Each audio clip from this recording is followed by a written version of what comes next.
శ్రేయం గురుదత్త ఆత్మీయులందరికీ స్వాగతం. మాలాధారణ చేసేటువంటి వాళ్ళు ఉంటారు. స్వామి మాల వేసుకున్నారు అని చెప్పేసి జనరల్గా అంటూ ఉంటారు కదా, మాలాధారణ వేసుకుంటారు. ధారణ అంటే కంటిన్యూస్ గా లోపలికి రావడం. మాలాధారణ అంటే యాక్చువల్గా ఏంటంటే, మాలాధారణ చేసినటువంటి వారు ఏదైనా ఒక మంత్రాన్ని తీసుకొని దాన్ని ధారణ చేసుకుంటూ ఉండాలి. వాస్తవమైనటువంటి విధానం. ఇక మనకు పూర్వులు చెప్పినటువంటి విధానం ఒకటైతే, కిందికి వచ్చేసరికి కొంత కాలగమనంలో మార్పులు చేర్పులు అనేటువంటి విపరీతంగా జరుగుతున్నాయి కనుక ఇప్పుడు ఏం జరిగింది, చివరికి ఇప్పుడు మాలాధారణ చేసుకునేటువంటి వారు ఎవరైనా సరే, అయ్యప్ప దీక్షలు కావచ్చు, లేదా ఆంజనేయ, నారసింహ, తర్వాత భవానీ, ఇలా ఏ దీక్షలు తీసుకున్నా కూడా వాళ్ళు ఏం చేస్తున్నారు అంటే, చివరికి ధూపదీప నైవేద్యాలు, పూజలు చేసేసి, నమస్కారం చేసేసి, భజనలు చేసి, ఇక ఆ గుడికి ఈ గుడికి ఒక ఐదు టెంపుల్స్ తిరగాలి, లేకపోతే ఈ విధానాన్ని అనుసరించి అలా చేస్తున్నారు. దాన్ని అస్సలు చేయాల్సినటువంటి మంత్రం ఏది? ఆ మంత్రం ఏది పట్టుకుంటున్నారు? సహస్రనామాలలో ఏదో ఒకటి తీసుకొని చేసుకుంటున్నారు. అంటే ఇక్కడ కేటాయిస్తున్నారు.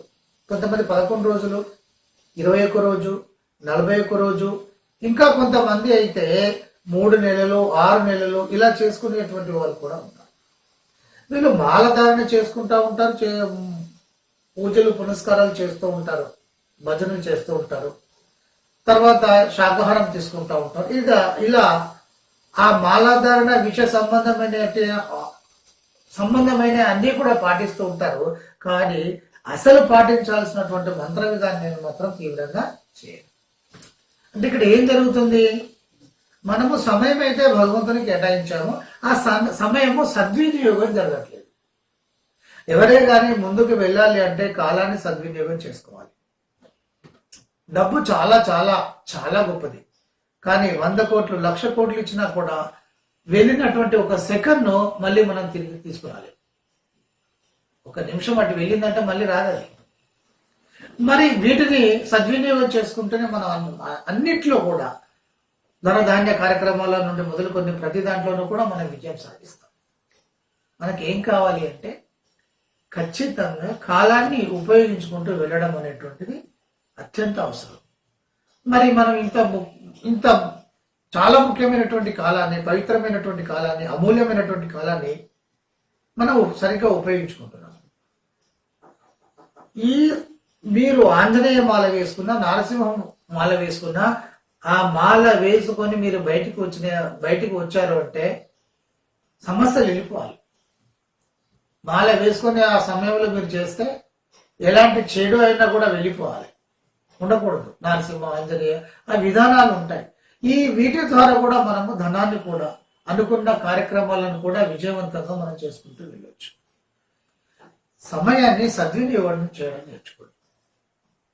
ఆంజనేయ మాల వేసుకుంటారు, శ్రీరామదూత అనుకుంటారు, అష్టోత్తరాలు, శతనామాలు చదువుకుంటారు, ధూపదీప నైవేద్యాలు ఇష్టమైనవి పెట్టుకుంటారు, కూర్చుంటారు.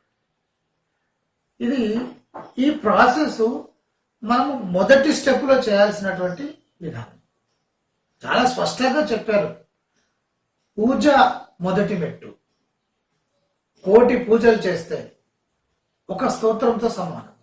1,000,000 సార్లు పూజలు చేసుకుంటూ కూర్చునే బదులు అట్లా చేయగల బిడ్డ, ఒక్కసారి స్తోత్రం చదువు. ఆంజనేయ దండకాలు అంటే చదువుకుంటే బెటర్. మీరు పూజలు 1,000,000 సార్లు చేసే బదులు ఒక్కసారి మీరు స్తోత్రం చదవండి.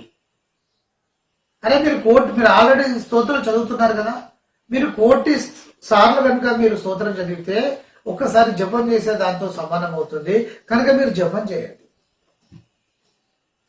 జపం ద్వారా 2 వస్తాయి మనకి. ఒకటి, కోరికలు తీరుతాయి. ఈ కోరికలో దైవ సంబంధము అంటే మోక్షం అనేటువంటి విధానం ఉంటే అటువైపు కూడా తీసుకెళ్తాం.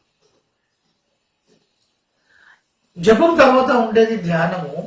ఈ ధ్యానము కేవలము దైవత్వానికి మాత్రమే అనుసరించాల్సినటువంటి విధానం. కోరికలను లేకుండా చేసేది ధ్యానం. ఈ ధ్యానం ఎప్పుడు చేయాలి అంటే, మీరు మీ పిల్లలందరూ సెటిల్ అయిపోయి మీకు సర్టన్ ఏజ్ వచ్చిన తర్వాత, మీ బాధ్యతలన్నీ నెరవేర్చడం అనేటువంటి జరిగిన తర్వాత, అప్పుడు మీరు ధ్యానం వైపు ఎక్కువగా వెళ్ళాలి. మీరు గంటలు చేయండి, సంవత్సరాల తరబడి చేయండి, అది విషయం. మీరు లౌకికమైనటువంటి జీవితంలో ఉన్నప్పుడు అరగంట నుండి గంట వరకు మీరు ధ్యానం చేసుకుంటే ఇబ్బంది ఉంది. చాలా క్లియర్గా చెప్తున్నాను. ఇదంతా కూడా నేను చెప్పింది కాదు బిడ్డ, నేను చెప్పింది కాదు, శ్రీకృష్ణ పరమాత్మ చెప్పినటువంటి విషయం. కనుక మనం పట్టుకోవాల్సింది ఏమిటి అంటే మంత్రాన్ని పట్టుకోవాలి. ఈ సమయాన్ని మీరు విద్య నేర్చుకోవడానికి ఉపయోగించుకోవచ్చు. 40 రోజులు ఎలాగో మాల వేసుకుంటున్నారుగా, ఓ 2 నెలలు ఈ విద్య నేర్చుకోవడానికి ఇప్పుడు ఉపయోగించుకోవచ్చు. దేనికి అంటే దక్షిణాచారంలో ఉపయోగించుకోవడానికి మీరు చేసుకోవచ్చు. దక్షిణాచారంలో విద్య నేర్చుకోవడానికి ఈ సమయాన్ని మనం కేటాయించవచ్చు. క్లారిటీ వచ్చింది కదా. ఒక 2 నెలలు 40 రోజులు ఇంకో 20 రోజులు చేస్తే అయిపోతుంది. కనుక మీరు సమయాన్ని సద్వినియోగం చేసుకుంటూ వెళ్ళండి. కొంతమంది అంటారు మేము 10 సార్లు వేసుకున్నాము, 12 సార్లు వేసుకున్నాము. వేసుకుని ఏం తెలుసుకున్నారు మీరు? ఆంజనేయుని కథను తెలుసుకున్నారు, నరసింహస్వామి కథ తెలుసుకున్నారు. ఏమొచ్చింది మీకు? సాక్షాత్తు భగవంతుడు చెప్తున్నాడు, ఉపాసన చేసుకుంటాడు ఆయన, నేను మీలో వచ్చి చేరుతాను అని చెప్పేసి. నేను మంత్రాత్మకనై ఉన్నాను, మంత్రాన్ని పట్టుకోండి, మీరు షట్చక్రాలను ఛేదించుకుంటూ వెళ్ళిపోతే నేనే మీరు అయిపోతాను, మీరు మంత్రాన్ని పట్టుకోండి అని చెప్పేసి లలిత సహస్రనామంలో చాలా క్లియర్గా అమ్మవారు చెప్పడం జరిగింది. మనము అంటే లలిత సహస్రనామాలలో మనం ఏం చేయాలి అనేది ఉంటుంది, కానీ మనం అది చేయకుండా లలిత సహస్రనామాలు చదువుకుంటూ వెళ్ళిపోతాం. భగవద్గీత ఊరికే చదువుకుంటూ వెళ్ళిపోతే ఉపయోగం ఏముంది? మీరు మొత్తం అన్ని కంటతా వచ్చు, శ్లోకాలు చదువుతారు. ఎందుకు? ఏం చేసుకుంటారు? వాటిని చదివి ఏం చేస్తారు? మీరు దానిలో ఉండేటువంటి విషయాన్ని గ్రహించి మీ జీవితంలో ఆచరణలో పెట్టుకున్నట్టయితే అది మీకు ఉపయుక్తంగా ఉంటుంది. అది కదా శ్రీకృష్ణ భగవానుడు వాంఛించింది. గీతాయజ్ఞం అని చెప్పేసి శ్లోకాలు చదువుకుంటూ అక్కడ ద్రవ్యాలు వేసుకుంటూ కూర్చుంటూ ఉపయోగం లేదు కదా. కనుక సమయాన్ని సద్వినియోగం చేయడం నేర్చుకోండి. మంత్రాన్ని పట్టుకోండి.